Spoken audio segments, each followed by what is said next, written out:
Bonjour à tous et bienvenue dans Film Psy. Et aujourd'hui, un film à ne pas mettre entre toutes les mains, j'ai nommé Funny Games US. D'avance, je vous préviens, ce film est... comment dire... plutôt extrêmement violent. Si vous êtes encore là, je vous propose de venir avec moi et d'embarquer dans l'univers dérangeant et déroutant de Funny Games US. Allez, viens. Première chose à savoir, Funny Games US est ce que l'on pourrait appeler un auto-remake.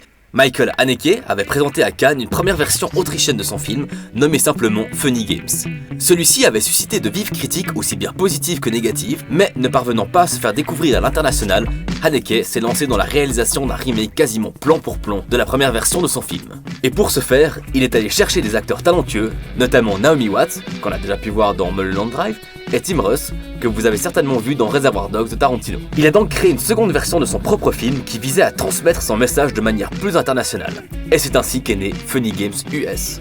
US pour les États-Unis, mais je serais prêt à parier qu'il s'agit là également du mot us, nous en français, pour des raisons que l'on verra plus tard. Avant d'analyser le film, on va le résumer histoire de bien saisir tout le contexte. Pour ceux qui souhaiteraient passer directement à l'analyse, vous pouvez vous rendre à ce minutage de la vidéo. Et c'est parti! Une famille heureuse, composée du père George, de la mère Anne et du fils George Jr. se rendent dans leur maison de vacances. Ils retrouvent leurs amis avec qui ils ont l'habitude de jouer au golf. Ceux-ci semblent accompagnés de deux jeunes hommes et adoptent un comportement étrange. Une fois les bagages déposés, George Jr. prépare leur bateau. L'ami de la famille vient leur rendre visite un peu plus tard avec l'un des deux jeunes hommes qui se prénomme Paul. L'autre, qui se fera nommer plus tard Bouboule, vient demander à Anne s'il peut prendre 4 œufs. En partant, il casse les œufs. Du coup, il en demande 4 supplémentaires. Anne s'énerve, mais elle accepte. Bouboule fait tomber le portable de Anne dans l'évier. Alors qu'ils repartent, Bouboule et Paul se font attaquer par le chien et ils viennent se réfugier dans la maison de nos héros. Anne semble se méfier de ces deux jeunes hommes. Elle découvre alors que Bouboule a cassé les œufs une nouvelle fois. Du coup, il les redemande. Paul et Bouboule se montrent très insistants. La tension continue à monter. Anne demande à George de les mettre dehors. Ne comprenant pas ce qui se passe, il essaye d'apaiser la tension. Les deux jeunes hommes se montrent d'autant plus insistants. Il a demandé des œufs, le chien l'a attaqué, les œufs sont tombés. Alors maintenant, il en veut d'autres. C'est simple ça, non, que je sache. Ne me parlez pas sur ce ton, jeune homme. Et toi, fais bien attention. Vieil homme. Sinon, c'est tes œufs que je vais casser. Bouboule attaque George à coups de canne de golf et lui détruit le genou, l'handicapant totalement. La famille se fait séquestrer par Paul et Bouboule, les deux jeunes usent de violences physiques et psychologiques pour les empêcher d'agir, des amis de la famille viennent, en usant de la peur, Paul fait dire à Anne ce qu'il veut. La séquestration continue et devient de plus en plus violente et abjecte. Junior réussit à s'enfuir et va se cacher dans une maison voisine, il trouve un fusil, il tente de se défendre mais celui-ci n'est pas chargé. Il se fait ramener de force à la maison par Paul. Ce dernier recharge l'arme avec des munitions qu'il a trouvées. Alors que Paul se fait un sandwich, Bouboule tire sur Junior. Les deux jeunes s'en vont, Anne se relève péniblement. Le couple est à bout et George ne peut toujours pas se déplacer. Anne s'enfuit avec le consentement de son mari. Elle parvient à quitter la maison, elle se retrouve dans la rue. Pendant ce temps, George tente de réparer le portable. Anne se fait attaquer par Paul et Bouboule qui la ramènent à la maison. La torture psychologique continue. Anne parvient à subtiliser le fusil et tire sur Bouboule. Paul prend la télécommande de la télévision et... remonte le temps. Ok. La scène se répète mais cette fois-ci, Paul empêche Anne de récupérer le fusil. Il tue alors George et emmène Anne sur un bateau. Après l'avoir entravée, Paul la jette à l'eau. Les deux jeunes se rendent à la maison des amis qu'on a pu voir plus tôt en bateau. Et pour finir... Bonjour. Je viens de la part d'Anne. Elle a des amis qui sont arrivés et elle vous demande si vous ne pourriez pas la dépanner de quelques œufs. Voilà. Je vous avais dit que c'était pas un film à mettre entre toutes les mains.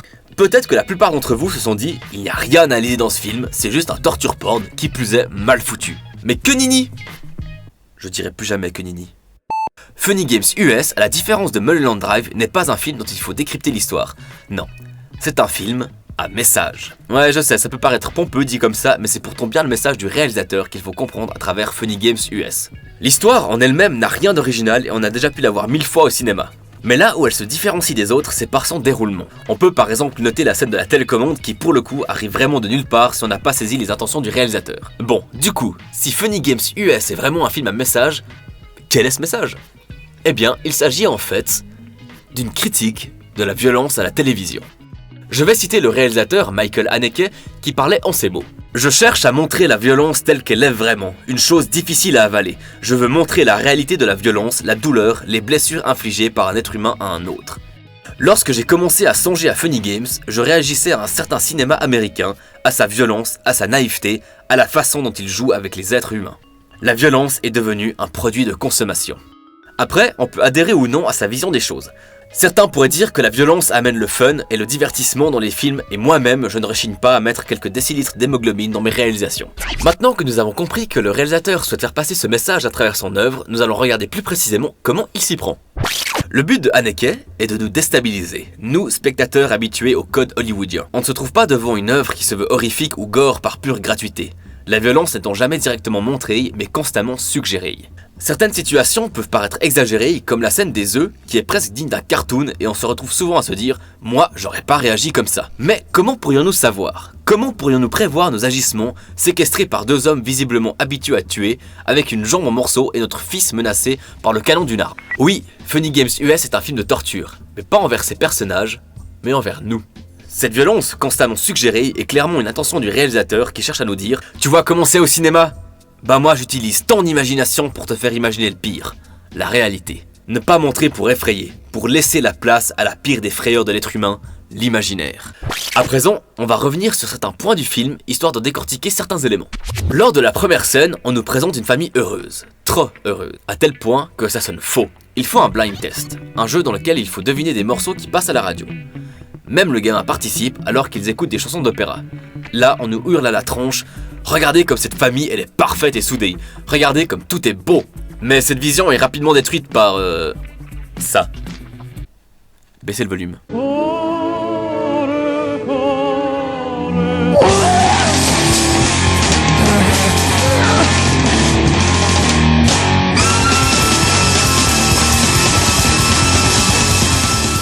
Et là on pourrait se dire « Mais papa, qu'est-ce que tu fous? Change de chaîne !» C'est alors qu'on se rend compte que cette musique est uniquement entendue par les spectateurs.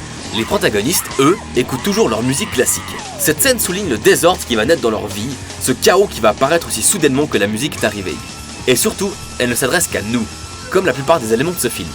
Là, le réalisateur nous prend à part. En gros, cette scène est une première indication pour nous faire comprendre que nous faisons partie du film, mais que nous ne pouvons que le visionner. Et cette musique, quelque peu sauvage, dirons-nous, s'arrête d'un coup.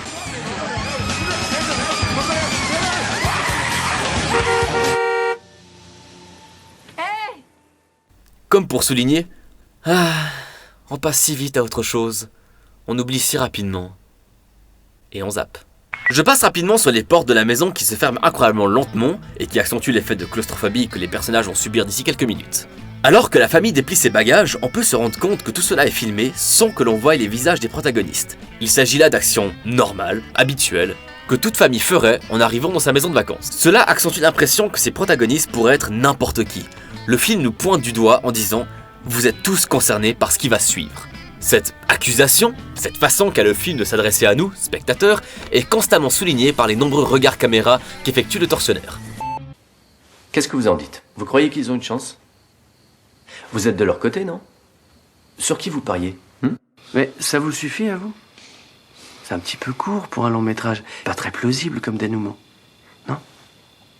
Je reviens juste sur ce dernier extrait car il y a beaucoup de choses à analyser là-dedans. Dans la majorité des films, malgré toute la violence que l'on pourra voir à l'écran, malgré toutes les épreuves par lesquelles seront passés les personnages, la fin sera heureuse. Prenons un exemple au hasard. 2012. Ça vaut ce que ça vaut. À la fin du film, le monde est littéralement détruit. Il ne reste quasiment plus rien de la civilisation moderne, l'humanité est à bout, au bord de l'extinction. Et pourtant... tout le monde est heureux parce que le couple formé par les deux personnages principaux a réussi à se réunir. En toute franchise, je pense que ce gars-là doit absolument en avoir rien à carrer. On se retrouve ici devant une typique fausse happy end. Il est très rare que les gros studios osent faire des fins en demi-teinte, voire désastreuses, comme ont pu le faire The Mist ou Watchmen par exemple. Reprenons. Donc, à plusieurs reprises, le film s'adresse directement à nous, et pas seulement via des regards caméra qui brisent le quatrième mur, mais également sous d'autres formes. Par exemple, cette scène dans laquelle on voit nos protagonistes principaux s'interroger sur les raisons qui font que les deux tortionnaires sont... comme ils sont. Qu'est-ce que vous aimeriez entendre? Quelle réponse vous conviendrait mieux? Tout ce que je vous ai dit est faux. Vous le saviez aussi bien que moi. Et il a l'air Cette phrase est à prendre dans le sens « Qu'est-ce que vous aimeriez entendre? Qu'est-ce qui vous rassurerait le plus ?» Et cette question rhétorique ne s'adresse pas aux personnages, mais bien à nous. Quelle explication nous satisferait le plus? Y en a-t-il vraiment une? Est-ce véritablement nécessaire d'avoir une explication? Comme Christopher Nolan avait eu l'excellente idée de ne donner aucun passif au Joker dans The Dark Knight, ici, nos deux tortionnaires, nos deux antagonistes ne sont personne. Ils existent pour remplir une fonction, pour transmettre un message. Allez, encore une petite dernière séquence qui prouve que Paul et Bouboule sont conscients, eux, d'être dans un film. Un nouveau jouet. Je pense que nous le devons à madame. Thank you, madame. Ça va rendre la chose un peu plus amusante. La souffrance d'une muette n'est pas très spectaculaire. Or, nous voulons régaler le spectateur. Hein? Nous montrer de quoi nous sommes capables. Voilà, je crois que ça peut pas être plus clair. Ici, Paul utilise le terme « régaler ». C'est selon moi un immense doigt d'honneur à tous les médias, notamment les téléjournaux, qui cherchent à avoir toujours l'info ou l'image la plus gore, histoire de vendre toujours plus, d'attirer un public, qu'il soit mature ou jeune. On pourrait ajouter quelques autres clins d'œil, notamment quand Paul s'en va faire un sandwich et qu'on entend clairement une confrontation dans le salon. On ne voit pas ce qui se passe car la caméra est braquée sur lui, comme quand on regarde un film à la télé et qu'on ne peut pas mettre en pause. Si on quitte le canapé, on ne pourra pas voir ce qui se passe à la télé. Bon, vous me direz qu'aujourd'hui avec la vidéo on demand et le streaming, ce clin d'œil est un peu dépassé. On remarque également cette grosse perche tendue. Hé, fais gaffe, Bouboule! Attention! Tu sais pas nager, je te le rappeler. Dans n'importe quel autre film, cette indication aurait permis aux protagonistes de vaincre leur adversaire. Mais ici, nous ne sommes pas face à un film normal. Devant Funny Games US, nous nous trouvons face à une passerelle entre notre réalité et la fiction cinématographique. Pour terminer, je vais revenir sur la fameuse scène de la télécommande. La première fois qu'on voit le film et qu'on se trouve face à cette scène, et si on n'a pas compris les intentions du réalisateur, on a en droit de se demander « Mais quoi ? Cette scène, en plus de briser le quatrième mur comme ça n'a jamais été fait au cinéma, est clairement un hymne à la violence. Vous savez, quand on se trouve devant une vidéo ou devant un film, « Ah, j'ai pas bien vu l'action, ah bah je vais remettre en arrière. Ah, j'ai pas bien vu le son qui a giclé, eh ben je remets en arrière. » Regardez le visage de Paul qui est totalement en extase devant le cadavre de son ami. À présent, concluons. Nous, spectateurs, sommes acteurs du film. Nous avons vu les affiches à l'entrée de la salle de cinéma, les illustrations sur le DVD, les bannières sur les sites de streaming et de téléchargement, bref. Dès le début du film, nous savons de qui nous devons nous méfier, qui est dangereux et qui il faut protéger. On a envie de rentrer dans l'écran et de hurler sur cette pauvre famille « Mais bordel, dégagez-les de votre maison !» Mais nous sommes comme les personnages que nous essayons d'aider, impuissants. Et enfin, voici encore quelques mots du réalisateur. J'ai toujours dit que ce film tourné en Amérique était une sorte de cheval de Troie. On fait un film américain, avec des vedettes américaines, et qui dénonce ce genre de cinéma. C'est un peu méchant, mais c'est bien d'être méchant dans ce genre de cas. Malheureusement, malgré tout ce que critique Haneke au travers de Funny Games et de son auto-remake Funny Games US, on ne peut pas s'empêcher de penser que ce film fut très certainement classé dans les catégories gore et horreur, à côté des mêmes films qu'il dénonce. Bien, j'espère que ce nouveau numéro de Filmopsy vous aura plu. Comme d'habitude, n'hésitez pas à laisser un commentaire sous la vidéo pour me dire ce qui vous a plu ou si vous avez d'autres films à proposer, et je regarderai s'il y a quelque chose d'intéressant. Merci à tous et à bientôt.